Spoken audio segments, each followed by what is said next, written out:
Washington. Congress will hold weeks of public hearings to explain and highlight what happened on January 6 and in the days leading up to the violent assault on democracy, and what former President Trump's role in it was, the vice chair of the committee said on Thursday. "We are making rapid progress. We anticipate next year, we will be conducting multiple weeks of public hearings, setting out for the American people in vivid color exactly what happened, every minute of the day on January 6, here at the Capitol and at the White House, and what led to that violent attack," said Representative Liz Cheney, our way, at a hearing in the House. Cheney's comment was a revelation about how the committee plans to proceed next year, when it is expected to wrap up its work at some point. The committee's leaders and members have been tight-lipped about much of their plan. Cheney said that important details regarding all of these events remain unknown, and that the committee is working to uncover more of what happened behind the scenes in Trump's White House. She spoke at a hearing to advance criminal referral to the Justice Department for a key former Trump aide. Jeffrey Clark was reportedly at the center of efforts to spread misinformation about last year's election and derail the peaceful transfer of power, said Representative Benny Thompson, D-Miss, the chairman of the January 6 Select Committee, at the same hearing.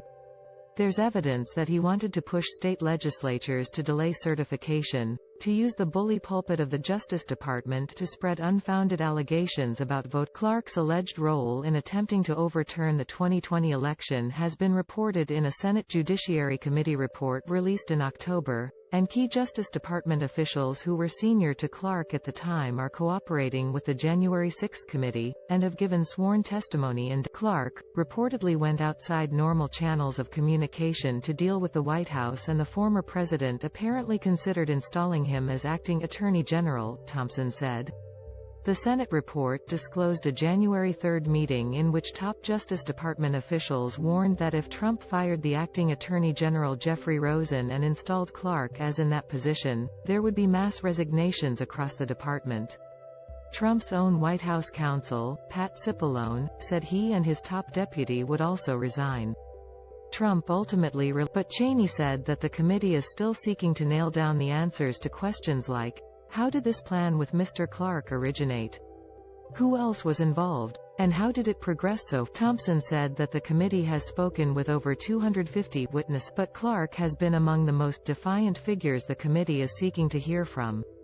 The panel agreed to delay finalizing the criminal referral in a vote on the full House floor until Clark could appear in person at a deposition this coming Saturday. Clark appeared for one deposition already, but he wouldn't answer questions. He bickered with our members and counsel, and then he got up. If Clark is not cooperative Saturday, the contempt of Congress charge will go to a full House vote and then be sent to the Justice Department for a criminal referral. Justice Department lawyers will then decide whether to indict Clark in front of a grand jury and commence a criminal. The January 6 committee has already taken this route with Steve Bannon, the former top Trump advisor who was then indicted by a federal grand jury. Bannon's next criminal contempt hearing is on